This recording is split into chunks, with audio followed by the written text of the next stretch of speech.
पवित्र शास्त्र बाइबल इफिसियों की पुस्तक 2 अध्याय 2 वचन या लिखा है, जिनमें तुम पहले इस संसार की रीति पर और आकाश के अधिकार के हाकिम अर्थात उस आत्मा के अनुसार चलाए चलते थे, जो आज भी आज्ञा न मानने वालों में कार्य करता है।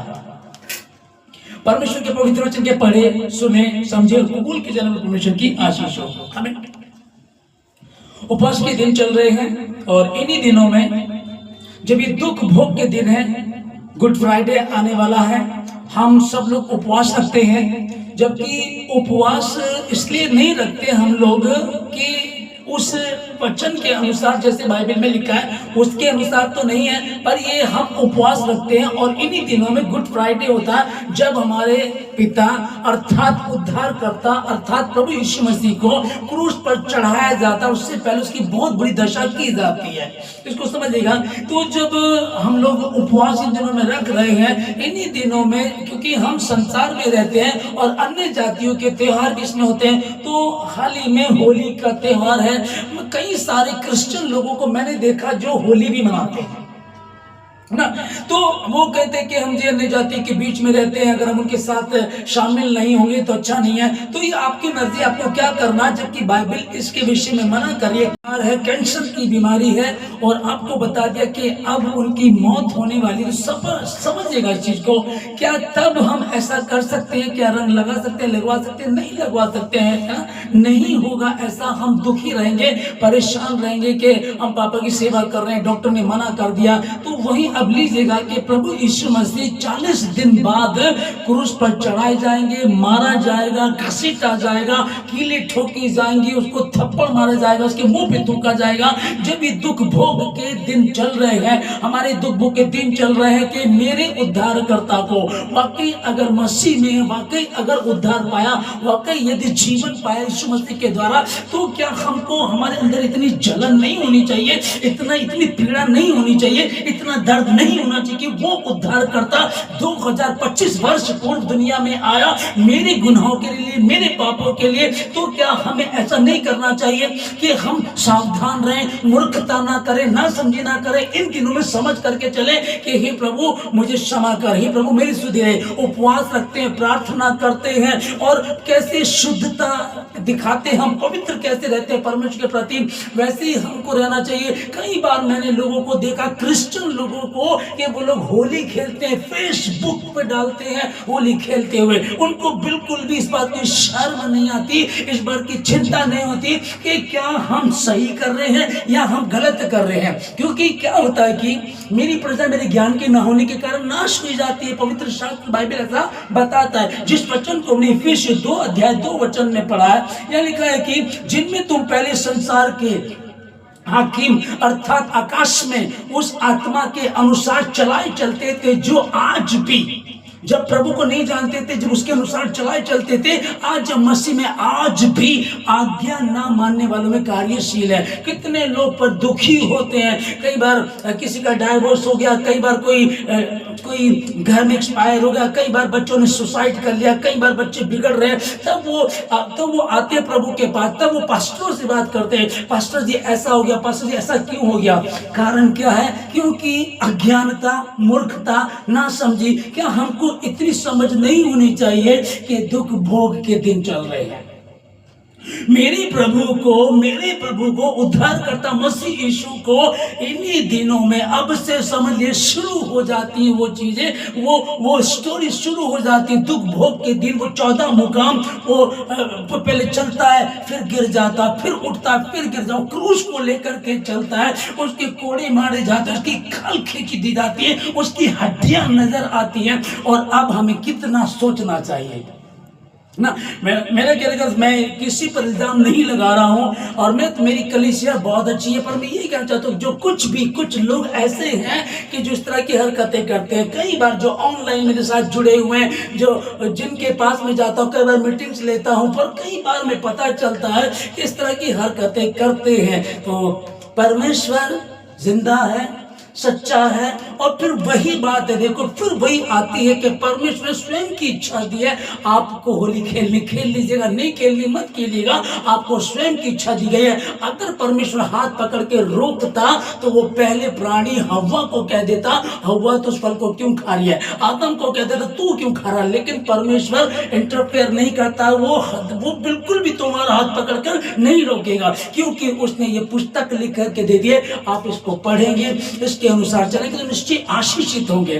तो प्लीज इन बातों को समझिएगा। मैं कई बार मैं पिछले साल देख रहा था होली के दिनों में, होली के बाद कुछ लोग एक दूसरे को रंग लगा रहे हैं, बहुत कलर डाला हुआ, बहुत ज्यादा, मतलब कि ऐसा लग रहा था कि कहीं से भी क्या ये मसीह लोग हैं।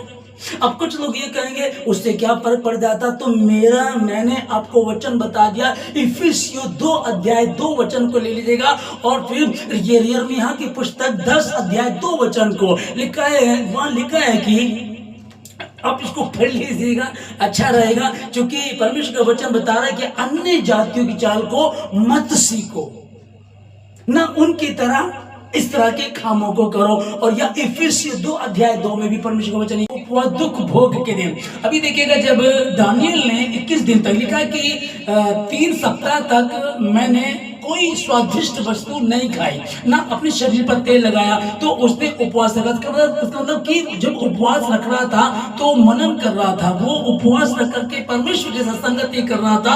दुख भोग के दिन ना शरीर पर तेल लगाया, ना ही कोई स्वादिष्ट वस्तु खाई उसने। अब हम इन दिनों में यही रहता है कि हम उपवास रखते हैं, ज्यादा बाइबल को पढ़ते हैं, ज्यादा प्रार्थना करते हैं। बहुत सारे विश्वासी, बहुत सारे क्या अधिकतर इन दिनों में नॉन वेज छोड़ देते हैं, बुरी संगति छोड़ देते हैं, परमेश्वर के प्रति ईमानदार रहते हैं, दुआ में ज्यादा रहते हैं, घर में ज्यादा रहना चाहते हैं। यदि काम पर है तो एक अलग बात है, वरना घर में ज्यादा रहना चाहते हैं। रोज चर्च खुलता है, रोज संगति होती है, घर घर में दुआ की जाती है, यदि दुख भोग के दिन घर में प्रार्थना की जाती है, परमेश्वर तो मेरे लिए मारा गया, मेरे लिए गाड़ा गया, मेरे लिए तीसरे दिन मुर्दों में से जी उठा, हम उसको स्मरण करते हैं, हम उसको याद करते, उसकी मृत्यु को याद करते हैं। और उन्हीं दिनों में कितने लोग, बहुत सारे लोग ऐसी गलती करते। कई लोगों को मैंने देखा है वो होली खेल रहे हैं, रंग लगा रहे हैं। कैसी बात है ये? क्या हम लोग इतने नासमझ हो गए? क्या हमको बिल्कुल भी अकल नहीं है? क्या हमारी अकल घास चढ़ने चली कि जिनमें तुम पहले इस संसार की रीति पर, अर्थात उस आत्मा के अनुसार जो आकाश में है उसके अनुसार चलते थे, वो आज भी आज्ञा ना मानने वालों में कार्यशील है, काम करता है। और वही है लीगल राइट। ध्यान से समझिएगा कि टाइटैनिक जो जहाज था, ऊपर से पानी ने आकर के उसको नहीं डुबोया था, वो जब नीचे से टूटा था तब उसमें पानी घुसा और उसको तहस नहस कर दिया। वैसे ही है कि शैतान सीधे सीधे आकर के काम नहीं करेगा, वो घुमा कर बात करता है। वो आएगा, तुम्हें उलझाएगा। कैसे उलझाएगा? वो आया हवा के पास। क्या वाकई ही परमेश्वर ने वाटिका के किसी भी वृक्ष के फल को खाने के लिए मना किया? देखिए, घुमा की बात की और यही से हवा क्या बोलती है, नहीं नहीं नहीं नहीं, वाटिका के किसी भी वृक्ष के फल को तो हम खा सकते हैं, पर उसका जो वाटिका के बीचों बीच है वो तोड़ मरोड़ करके लाएगा। वो तुम्हारी आत्मिकता को खत्म करना चाहता, तुम्हें गड़बड़ करना चाहता, तुम जहां से निकल करके आए हो वो वही ले जाना चाहता है। आप व्यभिचार से बचे थे, वो वापस ले जाएगा। आप नशे में थे, वो नशे में वापस ले जाना चाहता है। आप गरीबी में तो गरीबी में वापस ले जाना चाहता तुमको। वो कुछ भी करेगा और हारा हुआ चैन से नहीं बैठता है। हम मूर्खता कर जाते हैं, आप मूर्खता कर जाते हैं, वो ना समझी नहीं करता है। और वो इसी ताक में रहता है कि किसको पार खाए, वो इसी ताक में रहता है। और सच्ची वो रहता है कि मैं देखता हूं, वो देखता रहता है कौन कहां गलती करेगा। और जहां आप गिर जाते हैं वहीं से वो अपना काम करना शुरू कर देता। इसलिए ध्यान से समझिएगा कि कैसी चाल चलते हैं। ध्यान से समझिए कि कैसी चाल चलते। मैंने बहुत सारे लोगों को बाद में तड़पते और रोते हुए देखा। हाय हमारे बच्चे के साथ ऐसा हो गया, हाय मेरी पत्नी के साथ ऐसा हो गया, हाय हाय मेरे बेटे के साथ ऐसा हो गया। और जब हम गलती करते हैं उस समय नहीं समझते कि अगर हम परमेश्वर के वचन को तोड़ेंगे, अगर हम परमेश्वर के वचन को तोड़ेंगे तो शैतान हमको पकड़ लेगा, उलझा देगा। और यदि हम इस वचन को आदर देंगे तो उसकी औकात नहीं है। तो मेरा मतलब होली से नहीं है, जिनकी है वो मनाए, अच्छी बात है उनके, मैं उसके लिए कुछ नहीं बोल रहा हूँ। पर मैं आप लोगों से कहना चाहता हूँ, मेरी कलीसिया बहुत अच्छी है, आप ईमानदार हैं, पर कुछ लोग जो ऑनलाइन से हमारे साथ जुड़े हुए हैं उनको जब हम देखते हैं तो दुख होता है। इस विषय में सोच करके दुख होता है कि क्या सोच रहे हैं, कैसे जीवन को जी रहे हैं, क्यों समझना नहीं चाहते, क्यों ऐसी गलती कर रहे हैं। और मूर्खता की बात तो देखिए, जब कई बार अगर उनसे बात भी होती है तो वो क्या कहते हैं कि नहीं नहीं ये उससे कुछ नहीं होता, रंग लगाने से क्या फर्क पड़ जाता। तो ठीक है, मानना ना मानना आपकी मर्जी है, आपके अधिकार क्षेत्र की बात है, आपको जो करना कीजिएगा। मेरा फर्ज था कि ये बात मैं आप तक पहुंचाऊं, मेरा फर्ज था ये बात मैं आप तक पहुंचाऊं कि अच्छा है आप समझ जाएं, संभल जाएं, कहीं ऐसा ना हो। क्योंकि जब गलती हो जाती है ना और फिर शैतान जब पकड़ लेता है, फिर तौबा करते हैं, फिर रोते हैं, फिर तड़पते हैं, फिर कहते हैं हाय प्रभु बचा ले, हाय प्रभु बचा ले, हाय प्रभु बचा ले। फिर लेकिन फिर क्या होता, बहुत देर हो जाती है कि जिनमें तुम पहले इस संसार के हाकिम अर्थात आकाश में उस अधिकार, उस हकीम के अधिकार के अनुसार चलाए चलते थे, जो आज भी जो तब जब प्रभु में नहीं थे, जब प्रभु में नहीं थे उसके अनुसार चलाए चलते थे, गलत कामों में थे, टोने टोट के उलझे हुए, श्रापित थे, गंदी जिंदगी थी। पर जब प्रभु में आप आ गए हैं, अगर आप सचेत नहीं रहेंगे, अगर आप अलर्ट नहीं रहेंगे तो उलझे रहेंगे, फंस जाएंगे, परेशान रहेंगे। इसलिए ध्यान दीजिएगा इस बात पर, क्योंकि परमेश्वर का वचन स्पष्ट रीति से कहता है, क्या तुम नहीं जानते कि तुम्हारा शरीर तुम्हारा नहीं परंतु परमेश्वर का पवित्र मंदिर है, परमेश्वर का आत्मा तुम्हारे भीतर वास करता है।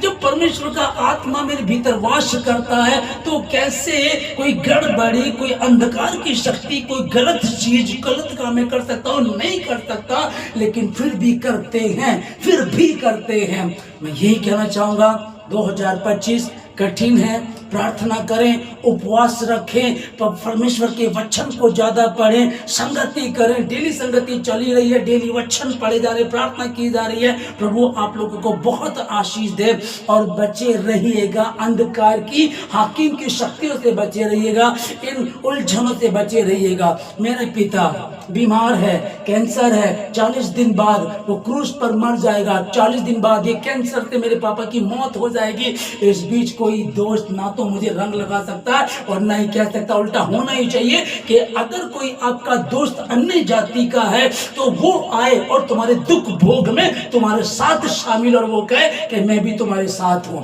मैं भी इस बार अपनी उस होली को नहीं मनाऊंगा। होना तो ये चाहिए, अगर आपकी पक्की दोस्ती है तो होना तो ये चाहिए। लेकिन अगर नहीं है, कोई बात नहीं है, वो क्या करता कोई बात नहीं है, लेकिन तुमको ऐसा नहीं करना चाहिए। तो प्लीज इस बात को समझिएगा, अच्छा रहेगा। खुदावन ने स्वतंत्रता दी, स्वयं की इच्छा दी है, आप देख लीजिएगा आप क्या करना चाहते हैं।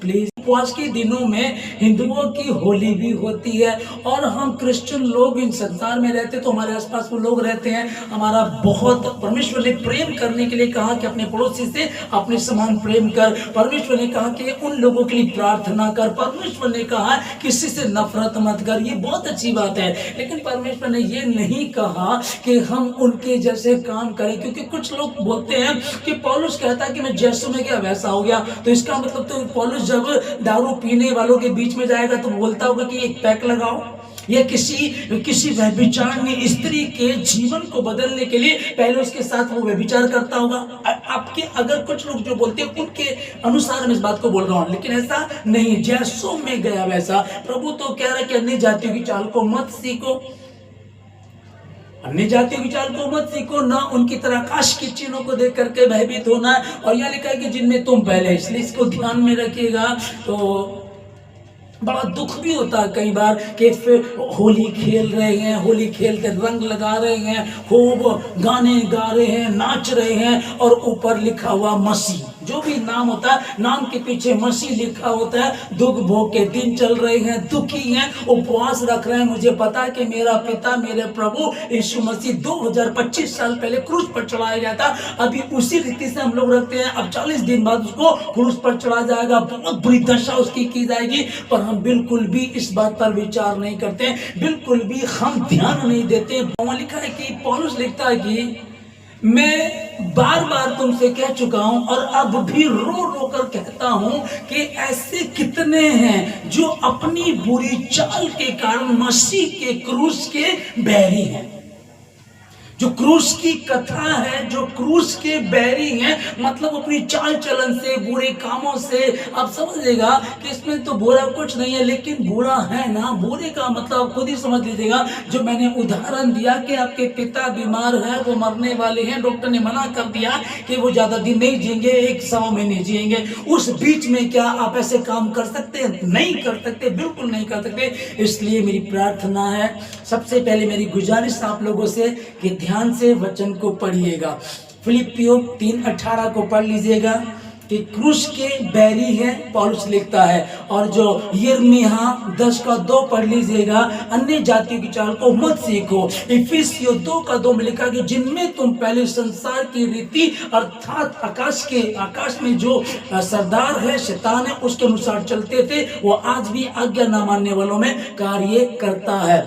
तो सावधान हो जाइए, क्योंकि शैतान इसी ताक में रहता है कि किसको फाड़ खाए। और जब सावधानी हटती तभी दुर्घटना घटती है। इसलिए हम बहुत सावधानी से चलें, समझ करके चलें, ताकि हम कहीं ऐसा ना हो कि हमसे गलती हो जाए। और एक बार अगर गलती हो जाती है ना, तो फिर पछताना पड़ता है, सिर्फ पछतावा रह जाता है। हम जानते हैं, हम मानते हैं कि परमेश्वर दयालु है, धर्मी है, दया करता, माफ कर देता है, ठहरा रहता है। लेकिन एक कहानी को हम पढ़ते हैं, पहलोठेपन को जिसने महत्वता नहीं दी थी, थोड़े से खाने के लिए पहलोठेपन को बेच दिया था। बाद में जब वो तड़पा, रोया, आंसू बहाने के बाद भी उसको वो अधिकार वापस नहीं मिला। उड़ाऊ पुत्र ने गलती की, उड़ाऊ पुत्र चला गया, ऐश प्रस्ती की उसने अपने हिस्से की संपत्ति लेकर के चला गया, सब उड़ा दिया, लौट करके आया।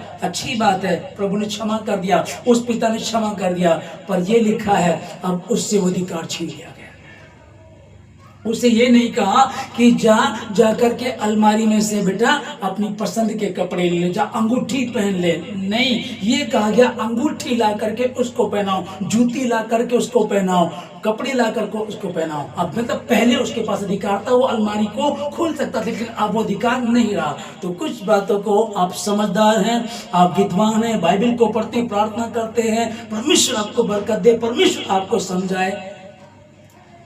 मैं आपके लिए प्रार्थना करूंगा। सर्वशक्तिमान परमेश्वर, पवित्र प्रभु, मैं आपका धन्यवाद देता हूँ पिताजी। सारी बात और दुख भोग के दिन चल रहे हैं, उपवास के दिन है परमेश्वर, इनमें हम नम्र होते, दीन होते हैं, हम बुरे कामों को छोड़, बहुत सारे लोग बुरे कामों को छोड़ देते हैं। कुछ 40 दिन के लिए छोड़ते हैं और कुछ इनमें छोड़ते हैं और फिर वो अपने आप छूट जाते हैं। यीशु मसीह के नाम में खुदावन में इन लोगों के लिए प्रार्थना कर दो। जितने सुन रहे हैं परमेश्वर, इनको बुद्धि दे, ज्ञान दे, समझ दे परमेश्वर, और ये समझ सके कि यदि हमारा कोई बच्चा बीमार होता है, पिता बीमार होता है, उस समय में अगर डॉक्टर बताए कि ये बहुत भयंकर बीमारी है, ये बच्चा, ये पिता नहीं बचेगा, तो क्या हम उस समय अपने उन दोस्तों के साथ होली मना सकते हैं, एंजॉय कर सकते? नहीं कर सकते।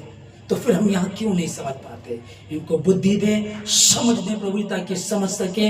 और जैसे परमेश्वर आपकी आसमान में पूरी जमीन पर इन सबों के जीवन से समझ सकें, सही क्या है, गलत क्या मुझे करना, क्या मेरे लिए सही है। कहीं ऐसा ना हो तुम गलती करो और फिर उलझ जाओ, क्योंकि शैतान इसी ताक में रहता है कि किसको फाड़ खाए। हवा की तरह गलती ना करें, आदम की तरह गलती ना करें, समझ करके चलें। प्रभु इनको बुद्धि दे, ज्ञान के अपनी योजना को इनके जीवन से पूरा करें। धन्यवाद देते सारी बातों के लिए, धन्यवाद के साथ प्रार्थना यीशु के नाम से मांगते हैं, आमीन।